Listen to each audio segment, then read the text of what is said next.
November is just around the corner, and that means the 16th Annual National Podcast Post Month is fast approaching. Hi, I'm Jennifer Navarrete, founder of Mattapoisett, and I'm inviting you to join the 30-day Global Podcasting Challenge. Whether you're a newbie looking to start your first podcast or a seasoned pro seeking inspiration, Mattapoisett is the perfect place to experiment and try new things. Visit mattapoisett.org to learn more. See where podcasting can take you this November during National Podcast Post Month.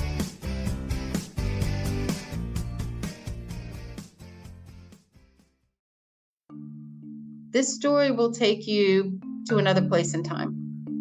It really will. It'll take you back to another point in history. As I said, it takes place during the Vietnam War era. And it's not a book about the war, but it's about how that time period impacted people in many different ways and impacted relationships and experiences and families. But it is truly a love story. And it's about love lost. And it's about the possibility of finding love again. And the particular journey is a woman named Lilly Conroy, who is kind of middle-aged and reflecting on her life and what could have been and what she wished had been, and trying to reinvent herself. And I think a lot of us can relate to that as we go through life, kind of looking over our shoulder at, something we might have lost that we wish we had still, and trying to find that again. And that's really what the story is all about. It's reflecting on what was lost and wondering if you could find it again. And I won't say a whole lot more than that because that would be giving away too much. But it's definitely a story with some personal conflict and reflection and growth.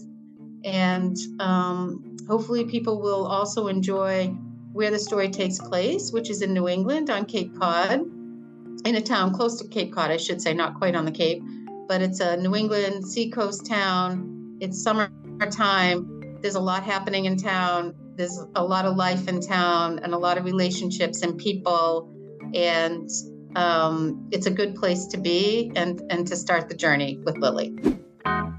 Okay, everyone, welcome back to Living the Next Chapter. I have another author with me on the podcast. I love talking to authors. They make me so happy, and that's why I have a podcast. It all makes sense. As I'm talking, it all makes sense. Elise is with me today. We're going to be talking about her author journey, what she's been writing. She's got so many great things to share today on the podcast. Nice to have you here. Welcome to the podcast. Thank you. I'm really excited to be here. I've listened to your other podcasts and I found them really interesting, learned a lot from them. So I'm really excited to be a guest today. Okay, well, then that makes my heart happy. Thank you for saying that. Tell me about your background in podcast as a guest and stuff, and as a listener. What is your history with podcasts at all? I have never been a guest on a podcast, so this is a first for me. So thank you. I'm going to have to find a prize for you somewhere here. I'll send you a prize. That's great. That's awesome. However, I do listen to a lot of podcasts, and I know that many people like myself find this channel extremely valuable because of our time commitments.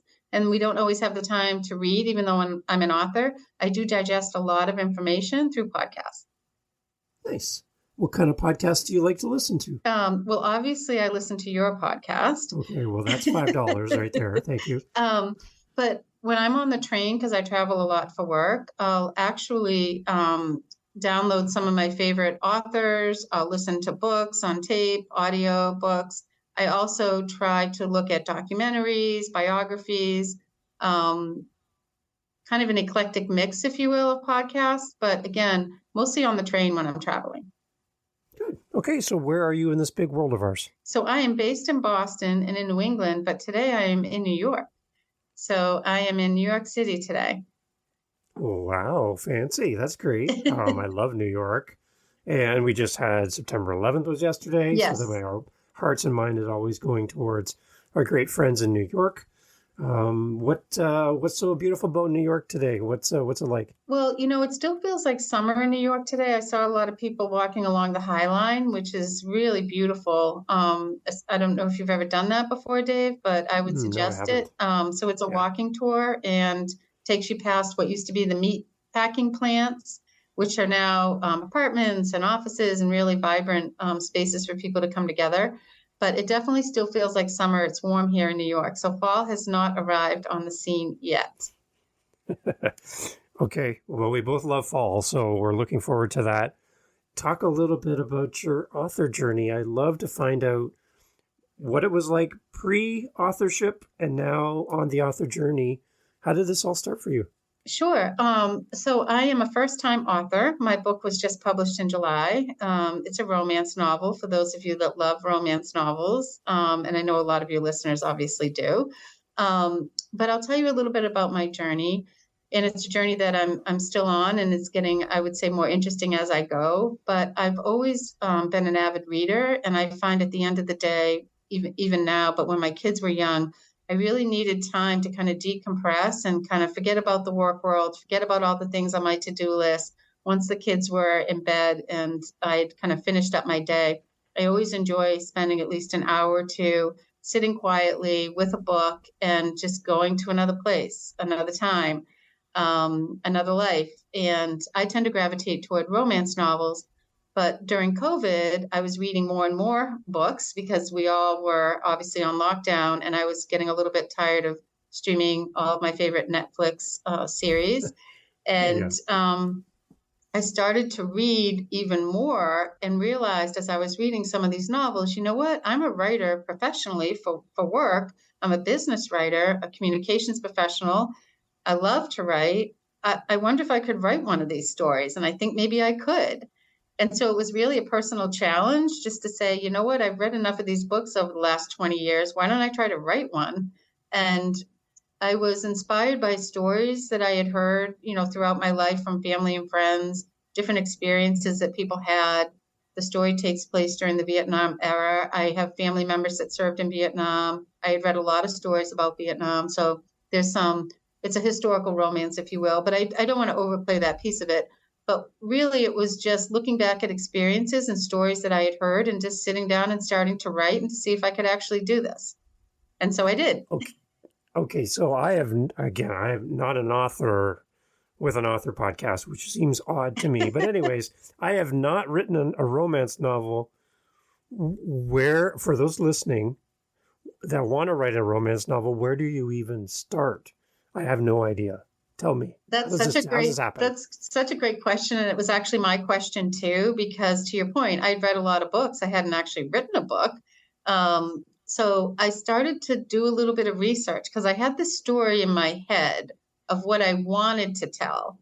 And then I thought, well, how do I get started? And everywhere I read and every author podcast I listened to and articles all brought me to the place of an outline. And everyone seemed to say, start at the outline. And so I just challenged myself to say, okay, don't get overwhelmed with having to write all the chapters and figure out all of the characters and all the nuances. Just start with the outline. And I would recommend anybody who is, especially first-time authors, obviously, sit down and just sketch out the story. What's the beginning, middle, and the end? And go from there. How many characters did you have in mind at the very beginning of writing? And then how many characters did you end up having at the end? I had 4 characters in my story in my head. And by the end of the day, there are probably 8 main characters and then a whole entourage of people that come in and out, depending upon the scene. And I don't think I anticipated that. But the more I wrote and the more I edited and reviewed and reread, the more I realized there's not enough context here. People won't understand what's in my head unless I really bring to life some more characters to help share the story. How do you know how deep to go into the character's individual story to have that craft and feed into the main story of your novel? How deep do you go? Yeah, and it remains to be seen how successful I've been at this, but so far so good. People seem to be enjoying the story.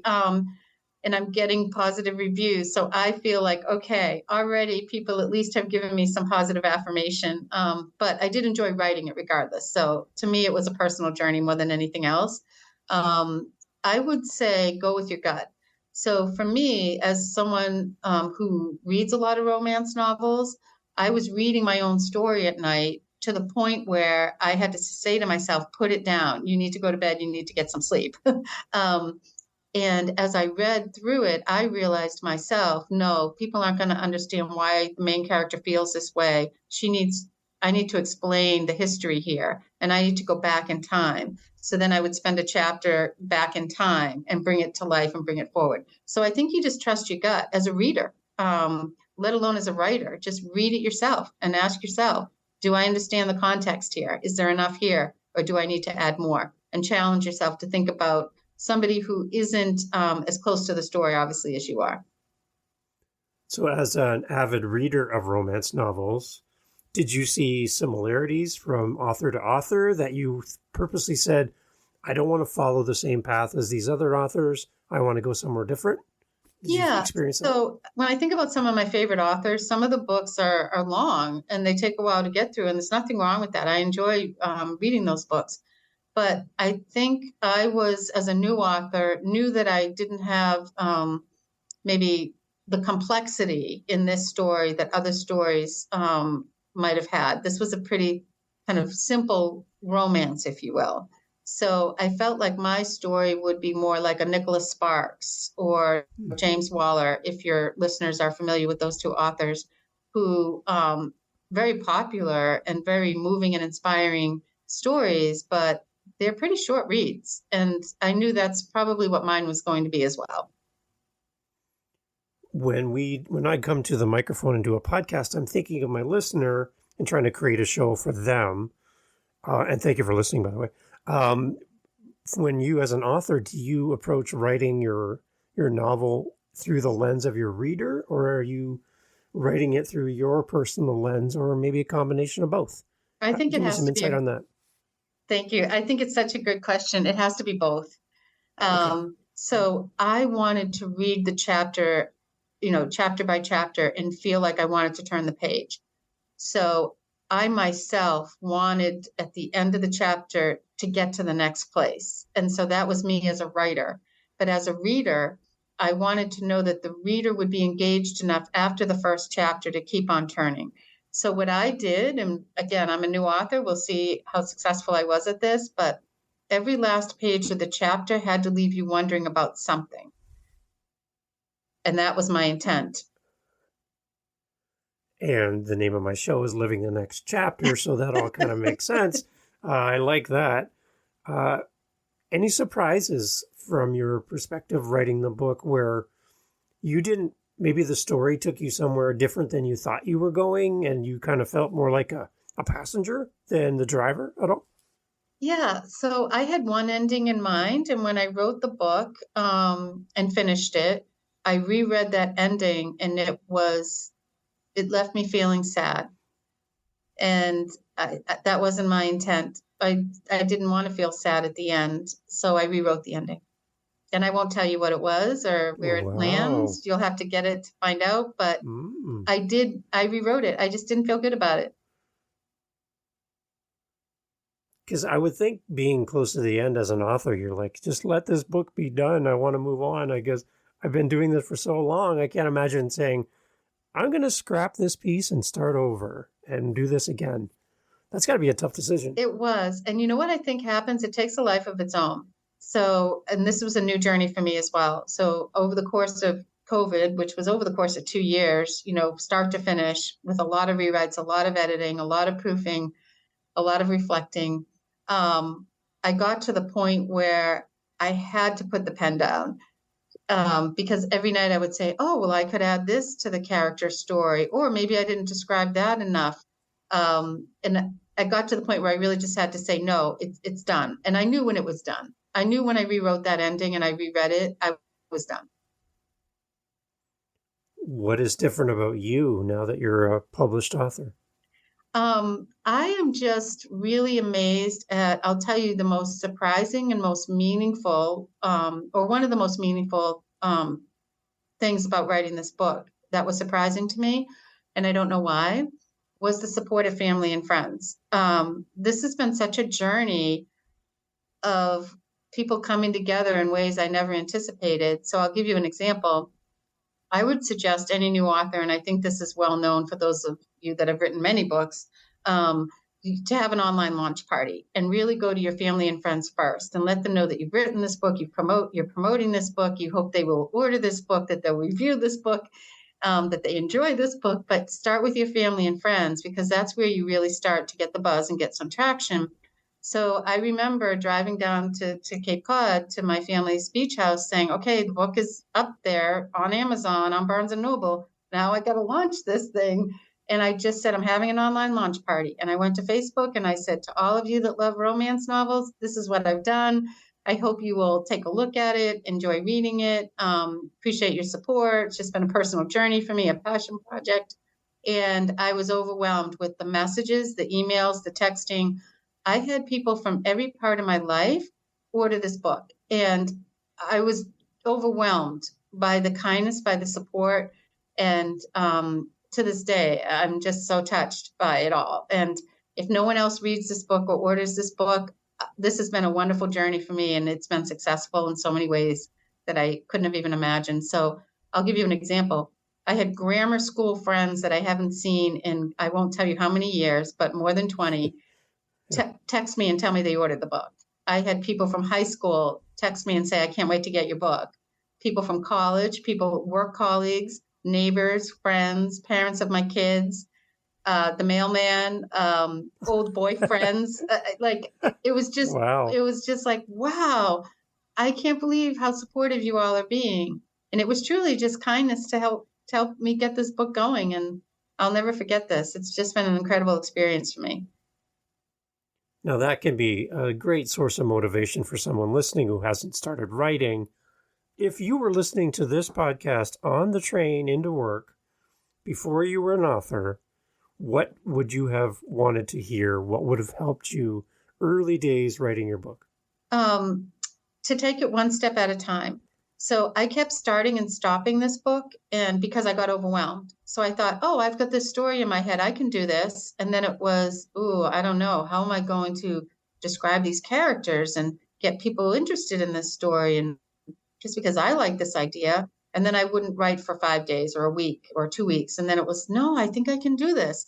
And so a friend of mine said, why don't you just start with one chapter at a time and make it your goal to write the first chapter?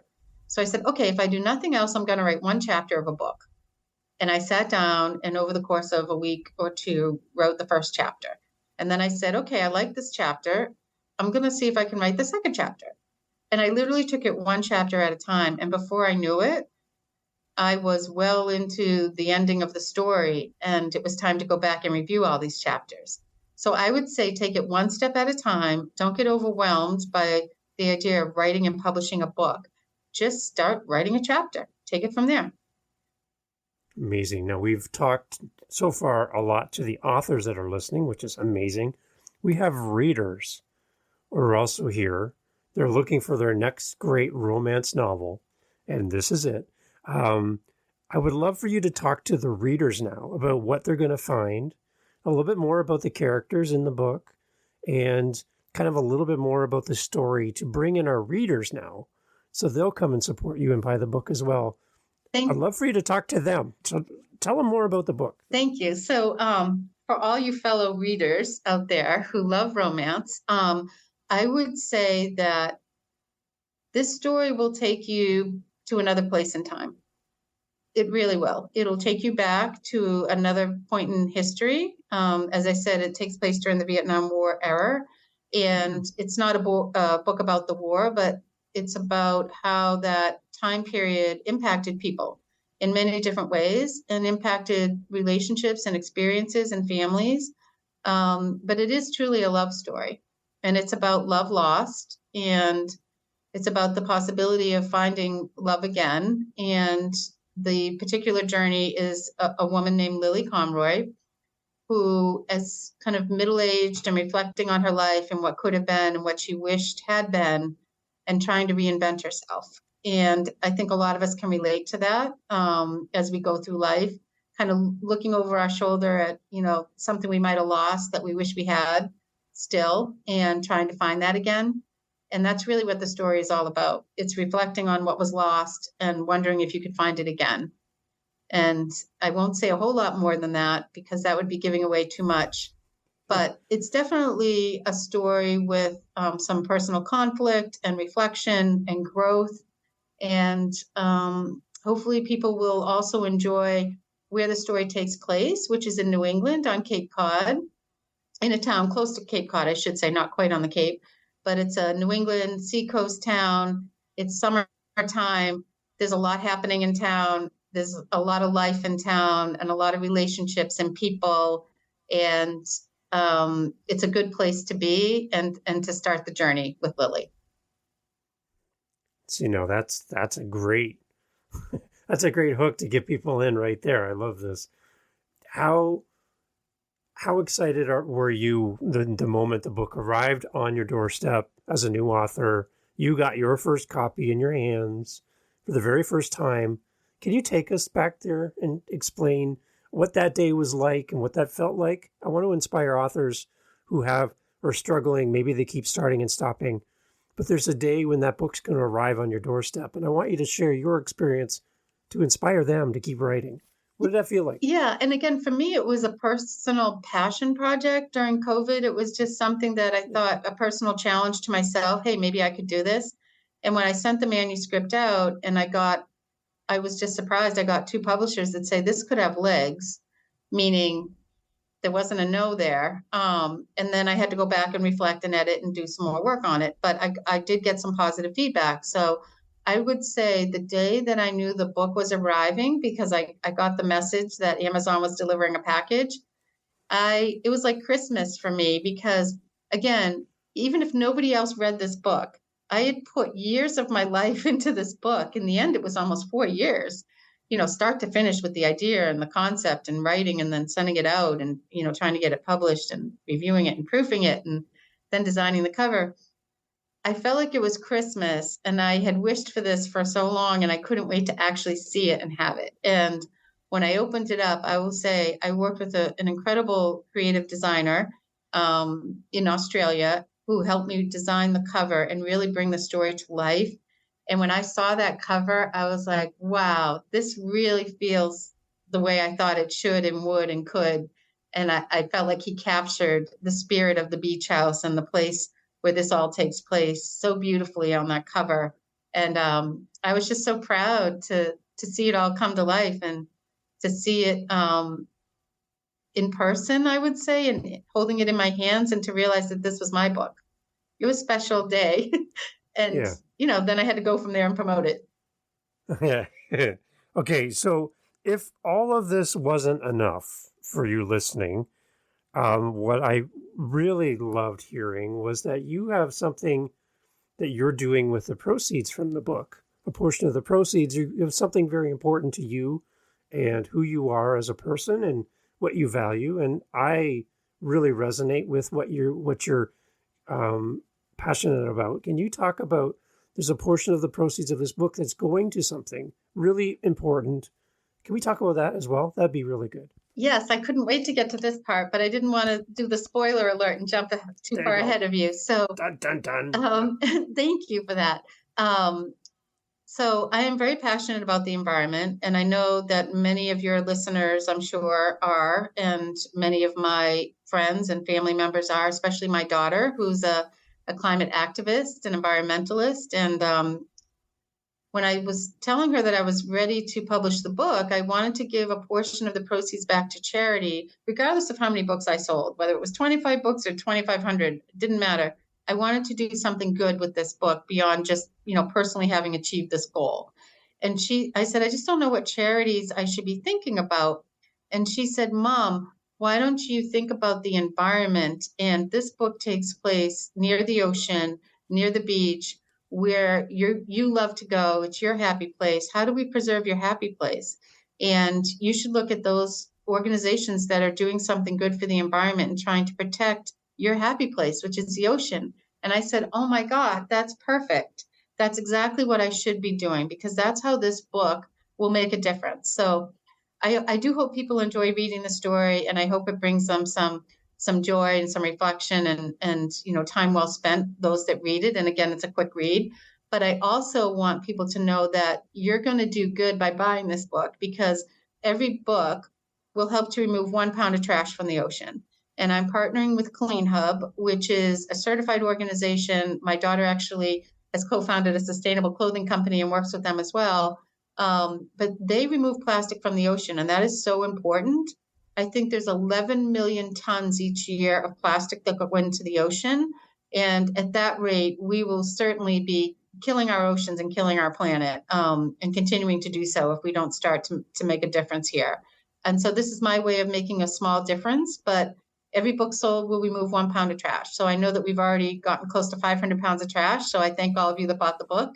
And, Wow. the more you buy, the more we remove. But, that part is really meaningful to me too, because if nothing else, I know that at least, our readers have made an impact there, and your listeners will too.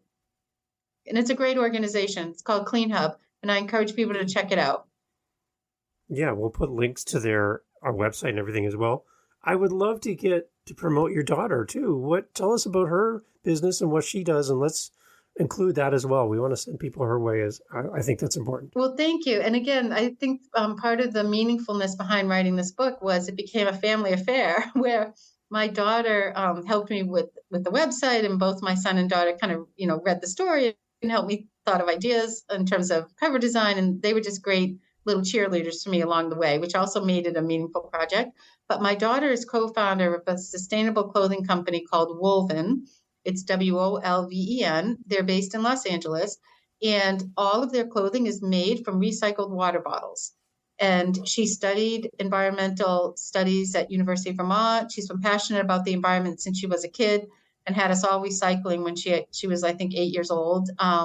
She loves this planet, and she loves animals, and she loves flowers and plants and the environment, and she hates to see us destroying it. And so she's followed her passion, and she's inspiring me to do more as well. So I'm sure she would love to talk to you, perhaps on another podcast, but she has a lot to share, and I learn so much from her every day because she really understands this at a level that is beyond even my understanding in terms of where we can make a difference. So if I could get out of the way for a moment and turn the podcast over to you, you're no longer a guest. This is your show now, and you could talk to your community, those who have supported you, have purchased the book, helped save trash from the ocean. Everyone's a part of this, and you could just talk to them if I wasn't here. What would you like to say to your community that's been there supporting you through this whole journey and continue to support you now that the book is out? What would you like to say to them? You talk to them directly. They're listening. Well, what do you want to say? I would say thank you. So thank you for making this journey even more meaningful than it was for me personally, because again, it just started out as kind of a personal challenge to myself. And what I learned along the way was it's what life should be all about, right? We should support each other. We should cheer each other on when we're striving to make a difference or do something new or, expand our mindset or our experiences. And, my readers, my family, my friends, they all took a minute to take a look at what I was doing and get on board and to help support the book.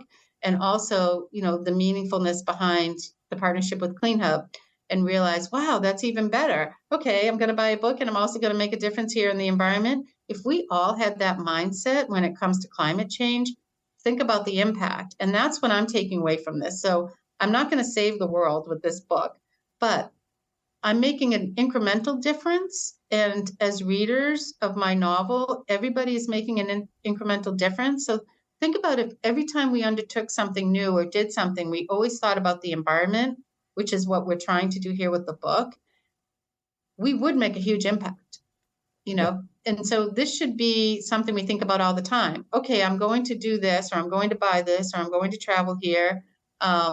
What is the impact on the environment? How can I do it differently? That would be my challenge to all of those that are listening. And I want to thank my readers again for, picking up the torch with me and, again, supporting the launch of the book, but also getting involved in this way too. It's amazing. Okay, I have one more question for you before we end. But before we do that, where are you most active online, social media-wise, website? Where do we send our listeners so that they can connect with you? I know you have something coming to support authors that'll be on your website soon, but Where do we go and what do we do? So I invite you all to come to my website, EliseLapham.com. Pretty easy to find. So it's certainly focused on my debut novel because that's what I'm promoting right now and what's important to me. But there are links to Clean Hub. You'll learn more about what we're doing there, especially, to protect the ocean and to remove plastic from the ocean. I also am starting to develop some resources just based on my own experience as a new author. And I'm developing an author checklist for those that are new at this, like I have been, and some of the lessons learned. And I hope it's a helpful resource for people that come to the site. I'm also, obviously active on Instagram and Facebook, but I would say go to EliseLapham.com to learn more. Excellent. I'm looking forward to that checklist. I want all the authors to go and make sure you access a great new resource that Elise is putting out in the world. My last question before we say goodbye today, and hopefully we'll have you back in the future, is the name of the podcast is Living the Next Chapter. So my question to you is, what is your next chapter that you're living? And can you give us some insight on maybe what's coming for you in the future? So I'm going to enjoy this chapter, which is a new chapter for me, because I think this is my next chapter, to be honest with Good. you. I was never an author. I was always a reader, and I've been a writer. And now I can honestly say I'm an author. And, for those that have bought the book and enjoyed the book, again, doesn't matter to me if I sell 20 more books. I hope I do, because we'll be making an impact for sure on the environment. But also it means more people are enjoying the story. And, to me, that's what's most important is I was able to make a difference, and, people are enjoying the writing, and I challenged myself to do something new. It was a new experience for me and a new chapter. So I think, my next chapter is a little TBD. Maybe there's another book in me. I'm not sure, but I'm going to live this chapter for now, which is a new chapter. Are there any untied little things in storyline that could lead to something in the future for another book? Well, this is interesting. What I've been hearing from my readers is there a sequel? Because I think we could, we want to know more about this relationship. And I will leave it at that. Mm-hmm. And I didn't think there was a sequel in me by the time I was done with this first book, but now I'm having second thoughts, and there might be. Okay. Well, let's keep the door open then, that you could come back in the future if it happens. And we can also then save some more items from the ocean and help more people and continue the mission past this book. But enjoy the time now as the book is out and getting that response back. And I'm encouraging everyone to go buy the book and gift the book as well. Leave an amazing review for the book whenever you purchase it online, wherever you buy it.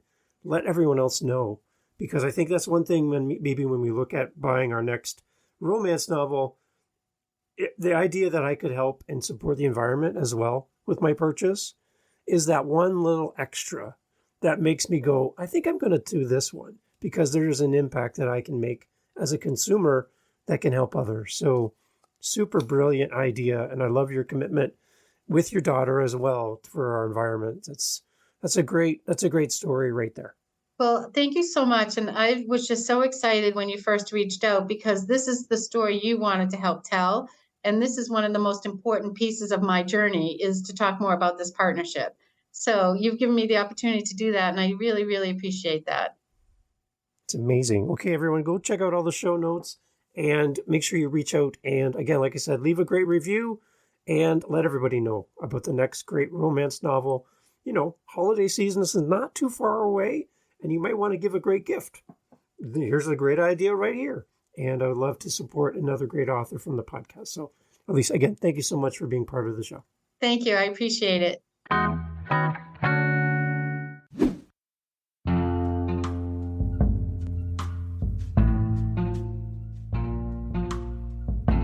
Jumping here at the very end, I want to thank you for coming. We have listeners around the world, and I got to tell you, as a podcaster, it is so great to hear back from the people who listen to the show. Now, you are still here. The podcast's over. Like, we're sweeping up and putting the chairs away. You're still here. So, hi. I would love to talk to you. No, I really, really would. I would love to hear your voice. I would love to hear from you through email.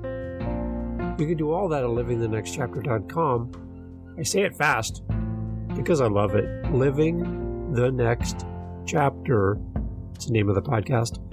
.com. How's that for easy? Right? Right.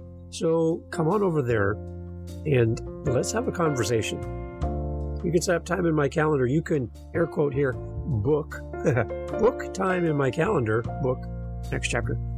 Let's have a conversation. Thanks for being here. See you on the next one. Cheers.